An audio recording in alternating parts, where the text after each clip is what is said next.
So each chakra has its own unique organ, but at the same time, each organ is responsible for certain type of awareness. That's something that is not really spoken about, and I haven't really encountered any of this in any books. But each chakra is its own consciousness state. You can imagine it like an elevator. When you're going towards enlightenment, each chakra is its own level of perception.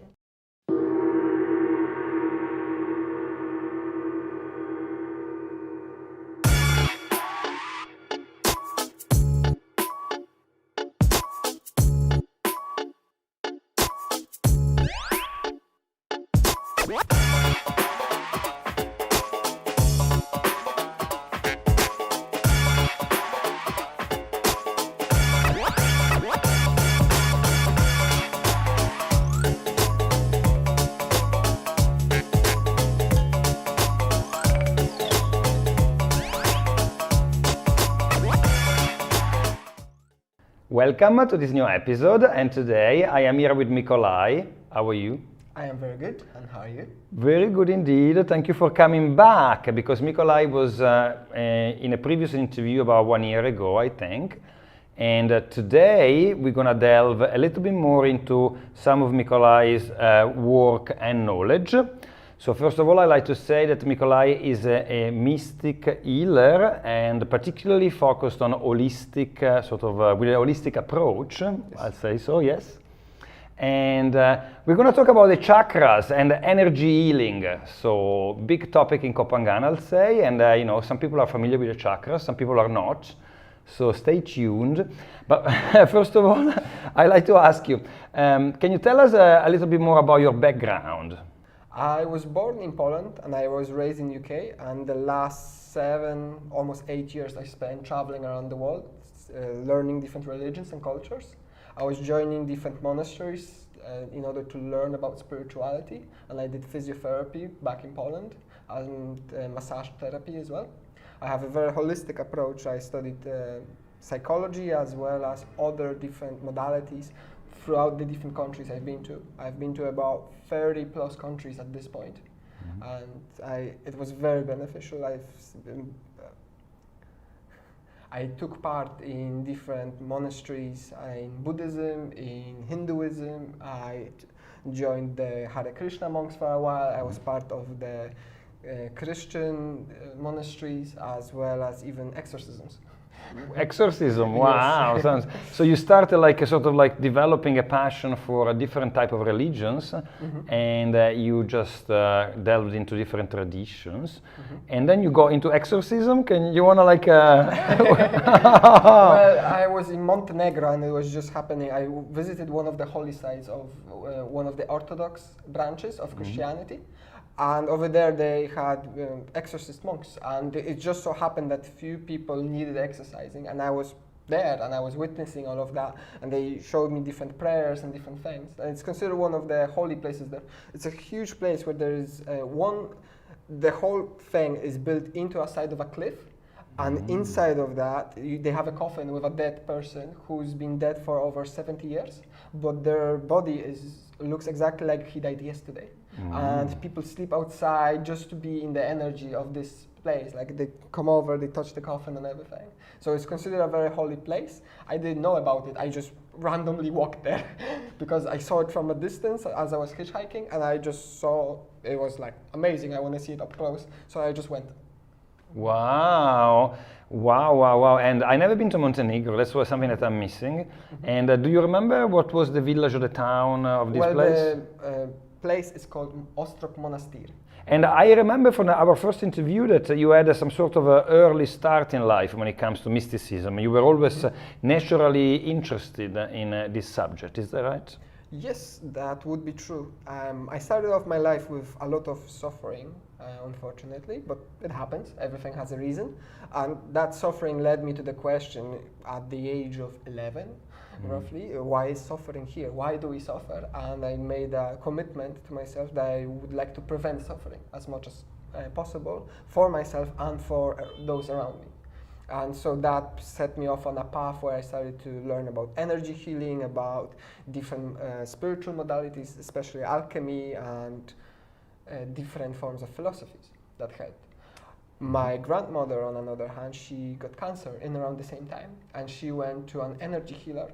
So my family has been circulating around these topics all my life. My grandfather's job, for instance, has had a job where he was traveling around Poland with this Russian guy called Mikolaj. Same in Polish, just same name. But and he was recording him, and he was performing miracles on tape, where he was healing people who couldn't walk. He made them walk. They were blind, they could see. And my grandfather was with him for about 2 years, just traveling and recording this. One of the most famous cases was there was this professor guy who totally didn't believe in spirituality in any way, shape, or form. And he was on a wheelchair without synovial fluid in his body, so he couldn't move at all. And they brought him in on a wheelchair, and after about 1.5 months of therapy with this guy, he had full range of motion. He was completely healed. And my grandfather had all of that on tape. That was his job. So it's been around my family like since even before I was born. So very good. So some people are, more interested in different things in life, predisposition, family predisposition as well. So that's very interesting indeed. Okay, so you've been on this journey for a long time now, and I know that you travel and you sort of provide different one-to-one therapies to people, as well as doing classes, etc. You were doing some classes back last time you were on Kopangan in Orion, I think.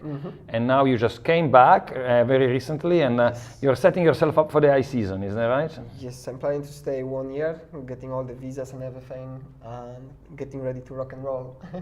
Very cool. So that's very exciting. And okay, let's delve into the main subject then. What is energy, first of all, and before we ask about energy healing? Energy. That's a very tricky question, because I would say energy is everything. Everything is energy, and energy is all around us at all times. There are different forms of energy, of course. We have mechanical energy, we have subtle energies, and these are the energies that I would focus more upon when working. The subtle energy. The subtle energies, yeah. because that's energy healing. However, due to my background with physiotherapy and massages, I combine those for people that need it to do physical movements as well as energy healing. And I combine all of that oftentimes with different sound practices. I've been developing the voice in such a way to perform mass healings for people as well. It's been a very interesting journey for that.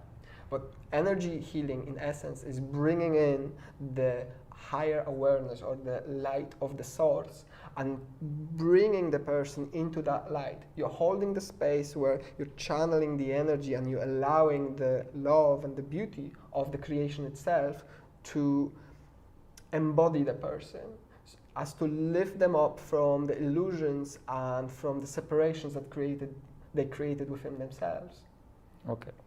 So when it comes to energy, of course, I can think of chi and prana. These are well sort of known by many people, I'll say, that have an element of esoteric sort of knowledge, but also if you think of prana, for instance, that's the breath, as well as energy in itself. Chi, if you think of qigong, tai chi, sort of traditional Chinese medicine uses it as a core element of healing. And of course, me personally, I've been also working with energy, the subtle energy as you call them, for quite a while. So they are a thing to me, but of course it's not scientifically proven. So we are beyond sort of the realm of science, into the metaphysical if you want. But you can have direct sensations of energy, particularly if you start working with energy, and you can create energy inside different parts of the body. Is that right? So that can be induced through somebody else healing you, so to speak, or like you're channeling this energy, or you can learn techniques to create it within yourself directly. Yes, that is correct. I also would say that I flip the paradigm a little bit on its head, where I teach people to feel the energy and allow the energy to move them rather than the other way around. Like in Qigong, we do movements that then help us to feel energy. I flip it on its head and go, no, first we feel into the energy and the energy moves us. And through that, because we're working with higher energy, it expands our consciousness as a result. It shows us ways of working with it, with itself, in a different way, in a higher way or a more expanded way, a way that we ourselves cannot conceive because of our limited intellect, for example. But because we're working with the source, it has infinite knowledge, so it knows much better which way the energy needs to flow and how we need to direct it so that it brings about the intended result. Chakras are again part of the more esoteric realm of knowledge, but they are very practical to me because I've been also working with chakras for a long time. But what is your view of chakra? How can you explain what chakras are? In my view, chakras are energy systems, but since everything I take is in a holistic perspective, for me there are actual organs within the physical body as well. And there are the hormonal systems within the body, like in the androgen system, or the kidneys, just over the kidneys. I forgot the word. Adrenals, yeah? Adrenals, yes. Adrenals and pineal gland and so on and so forth.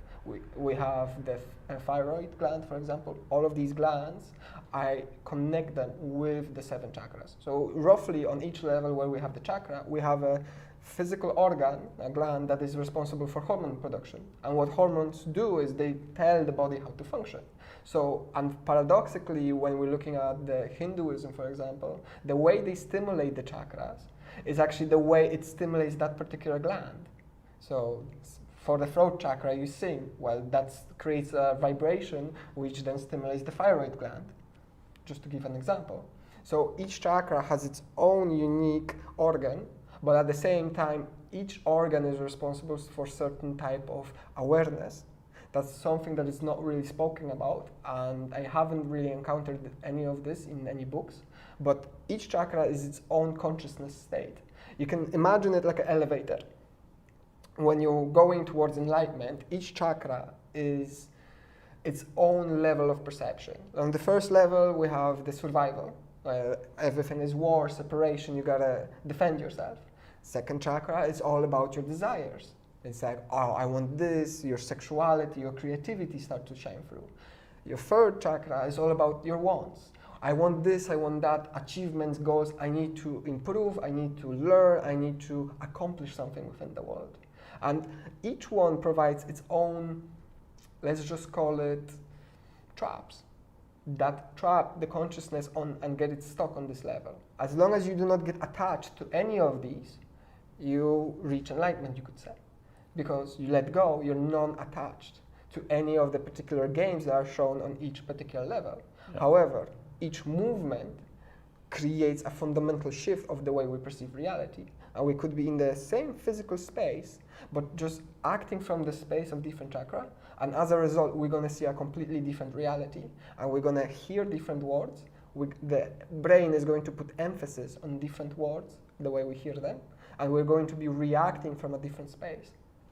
Okay, that's fascinating indeed. And of course, you mentioned comes from the Hindu sort of yoga tradition, but also is replicated in Buddhism. For instance, Reiki uses chakras, is that right? Indeed, every chakra has a different resonance, a different color, a different yantra or shape, and can be seen as a lens on the world, right? So you can see the world through the root chakra, which is a different feeling compared to the heart chakra. Of course. One is, as you said, is boundary, security, safety, fear, basic comfort in a way, whilst the heart chakra is acceptance, it's trust, is universal love. So the same movie experienced with an emotional fear and division and would be very different from instead if the same sort of scene would be perceived from the heart center, right? So once we have this knowledge intellectually, I mean, then we can also start applying this knowledge and embody the knowledge, right? So actually start feeling this more directly, is that right? Of course, that's the fundamental basis upon which I work. Unless you are applying this in your daily life, it's useless. It's actually going to be clashing with you because you're going to read, oh, but on the highest level of knowledge is you should let go of everything. Well, but you cannot let go if you're stuck on the base chakra and you're fearing that someone is going to come in and take all your stuff. You're not resonating on the level of the crown chakra. On the level of the crown chakra, yes, you let go. You let go of all the desires, you let go of all the material stuff, but you need to reach that point as a consciousness. So you could say it's like sort of your spiritual maturity that you reach, and you can reach it through, for example, alchemical processes that I teach, or through the energy healing, by working with the energy and allowing the energy to guide you through the processes that expand your awareness and as a result move you through the chakras. Until you let go of the particular challenge of each chakra, you're going to be stuck on that energy. And you can move up and down, regardless of how long you've been around, and regardless of which highest point you've reached. You can always fall down if you just succumb to fear or go into your desires once again. You're going to get yourself stuck back into the lower chakras. And so when you're doing your energy healing, do you tend to focus on any specific chakra, or is like you just work on all of them? Or how do you actually go about? Because every individual that's going to be in front of you will have maybe different challenges. Yes, that is true. So, very well said. Each person is an individual, and so each person has their own problems that they're going to be working with, their own challenges that they're facing, and so the approach is very individualistic. I focus in on the energy and I allow the energy to work through me, and then based upon what the energy reveals onto me, we work with that stuff. Okay. But the main premise is the energy is guiding. I can see things. I can tell the person, okay, you're struggling here, here, here. These are the things that I would recommend. But I always do it from the point of redirecting the attention upon what we want rather than what is wrong. Because the moment we start focusing on what is wrong with the person, that is the moment you're feeding that and you're strengthening that idea. Because where you put your attention, that's where the energy starts flowing. So you always want to point the person's attention towards their highest good, towards their highest benefit, rather than upon what is wrong. Yes, because I think of modern psychology, particularly the trauma kind of led psychology, because of course Jung is different. Mm-hmm. They always focus on the story of trauma, the story of trauma, the story of trauma, and then rather than just like moving on with it, people even identify even more with their trauma sometimes. Yes, they go deeper and deeper. They go deeper and deeper, and it's like it's the same resonance, you know, of, and then you can become a victim, and you're stuck in a hole, so to speak, right? Mm-hmm. Whilst you want to just move forward, of course, understand, you know, where you're coming from, what are the challenges that you had, etc. But then just move forward, move higher in the chakra system. Right? Okay, is it possible that some people are very naturally predisposed to have one part of the body more open, or I mean, it's when you say that some people are stuck at a certain level, mm-hmm. Is it because of the environment? Is it like genetics? Is it a mixture of the two? Are people more predisposed, for instance, to be feeling from the heart than others, or to be more concerned with material survival than others? I would say we all begin at the same level because we all begin with the base chakra. And depending upon how we then proceed with during our childhood, during our teenage times, and so on and so forth, that will then, as we develop our personality, our physical body, that is a reflection of our awareness state. So our mind and our body is a direct reflection of how we stand and where we are. Okay. In regards to whether a particular person could have more proclivity towards being more heart-centered or more base chakra-centered, I haven't seen that. I've seen that there is more trend that people are trying to go as high as possible, and I've seen that there is this tendency to downgrade the importance of the lower chakras, which is very dangerous in my opinion, because if we could all become enlightened by just focusing on our crown, we would all be enlightened. But that is not the case. And we have many people who do meditations for many, many years without any results. And that is because they're not listening to their body. I've fallen into that trap myself, where I tried to do certain meditations because I was told that this is the meditation I gotta do and this is the right one. But it is the right meditation, but it isn't at the right time. Because I wasn't ready for the meditation I was given. I had to start with certain basics, and once I covered the fundamentals, once I had the basics, then I had amazing results with that meditation. It's just I had to come back to it about a year later when I learned certain things. You're saying like a lift, you know, you need the different levels of the lift. You cannot skip the ground, right? You can see, the way I see it when I'm working with a person is like an interconnected 3D web. And so there are points from the top to the very bottom. And when a person learns something, when they cover certain type of characteristic, when they're courageous, let's just say, it's a point of light that I see within the body. And if the point of light is lit, then it's working, it's functioning. If it's dark, it means they're either blocked on it or they haven't learned it yet. They haven't had the experience that allowed them to realize it. And so the whole idea is to have as many of these points active, and that creates like these highways of consciousness is what I call them. It allows you to navigate through the different chakras and stay on the level that you want. Because not every person is interested in enlightenment. However, certain people are interested in happiness, some people are interested in changing the world, some people are interested in just finding peace. And so each one would stop, let's just say, at a different point. Mm-hmm. Okay, when you think of energy points and the chakras, you're saying, you know, they're like sort of, they can be referred to the physical body.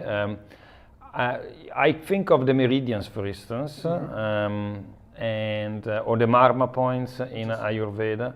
So what is in your opinion, the relationship between the chakra system and the meridian system? Yes, from my understanding, the meridian points or marma points, the map overlaps 97% actually. So it's basically the same map, just called differently. They represent what I would call the lesser chakras, because we can divide the body into as many parts as we want, and we can dissect it into millions of parts. We can treat each individual cell as a chakra of its own. It's its own energy center after all. It's working on its own, and when it dies, it gets replaced by another one. But so depending on how we want to dissect the body, we can either work with 7 chakras, with 13 chakras, with 1,444 chakras. Yes. That's also a system that exists. So it all depends how complex we want to go with it. And so meridians are just chakras within the body. I call them the lesser chakras, not because they're less important, it's just because they are outside of the 7 chakra system that I personally use. Yeah. But I do talk about them in my teachings. Yes, like when I learned about the chakras, they were talking about major chakras and minor chakras. Mm-hmm. For instance, there was Manipura, that is in the center of the navel. And then to the left and to the right, you had 2 other sort of minor chakras related to Manipura. I don't remember the names now, but one was more on the yin side, one was on the right, on the yang side, for instance. And through some yoga exercise, we would not just energize the main Manipura chakra, but also energize Manipura through stimulating the left side, so the chakras to the left and the ones to the right too, you know. So that's it makes sense similar when you look at it from the perception that it's physical organs, because we have the adrenal glands there. One is on the left side, the other is on the right side. So then you'd be dividing it into 2 like that. Yeah, it's true, and it is fascinating, and it's this kind of knowledge that I think many people have in common language. You know, we talk about energy, we talk about power, we talk about I feel high energy, I'm low energy today, you know, and it's in the common language, everybody uses it. But then if you look at, of course, more from a physical perspective, there are only 3 or 4 types of energies that are recognized in the body. And these subtle energies are part of this esoteric knowledge, but they're very, very useful.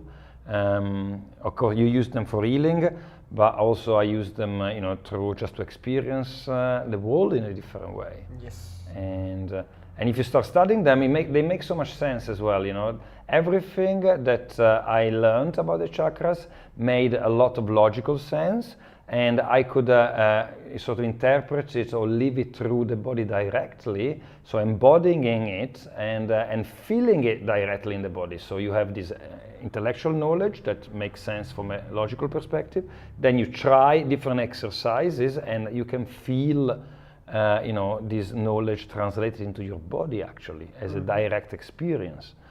So for me, that's knowledge. That's proof enough that we are onto something here at least, right? Yes, exactly. By having actual experiences that are tangible, so there is a physical reaction to it. For me, it's a proof enough that there is something more to that. And I've seen countless amount of cases in my life where my students have undergone different meditations or energy work sessions where it put them in a completely altered state of consciousness that they would compare to taking psychedelics, for example. Some of them have, so they had the experience, so they were able to talk about it.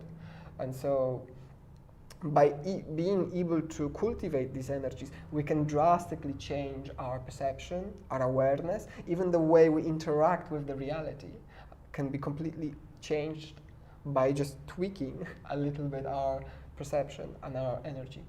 Very good. And I know that you do some energy healing, which looks a little bit like Reiki, because I received a session from you last time. And you do different kind of classes or different kind of sessions. But is it mostly like based around Reiki, the way you channel it these days, or?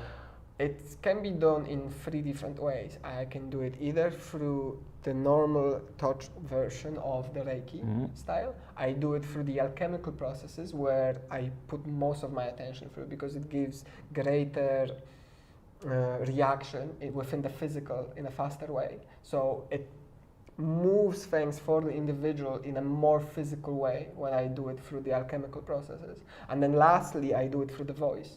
And for the voice, it's more geared towards when I work with masses rather than individual, but that at the same time gives exactly the same result as if I was working with each person individually, because each person receives exactly that which they need to receive. Okay, so you say masters, you mean group classes, right? Because you've done, what was the biggest class you've done in terms of numbers? Yeah. I would say about 45 people. 45 people, okay, that's very nice, okay. So are you looking to like do some of these classes in Copenhagen now in the high season potentially? Yes, I will be holding workshops and courses. Also, I'm building new opportunities for online learning for people. So thanks to the students that I had here in Copenhagen, they all left and they encouraged me to start working online. So I started doing online classes and online healing sessions for people. So now I can do it from anywhere in the world, which is amazing. But whilst I'm in Copenhagen, I will be holding workshops and I will be holding courses. Very nice. So we are looking forward to see what is going to happen in terms of your offerings very soon. And you said that your intention now is to stay in Copenhagen for a whole year, is that right? Yes. Oh, that's very nice. Okay. So you're settling back in, because of course you've been away for a while. And so do you have any space yet, or you're looking for it? Right now we have a little house that is perfect for everything that we need, but we're also looking for a bigger space where we can hold bigger workshops. Okay. Because right now we only have space for about 10 people at a time, so we're going to look for something bigger so we can host bigger workshops as demand grows. Well, but that's great, that you came back and gave us a little bit more of your knowledge. So thank you very much for being here again, okay? Thank you very much for inviting me. It's been a pleasure. Cap on cap. Cap.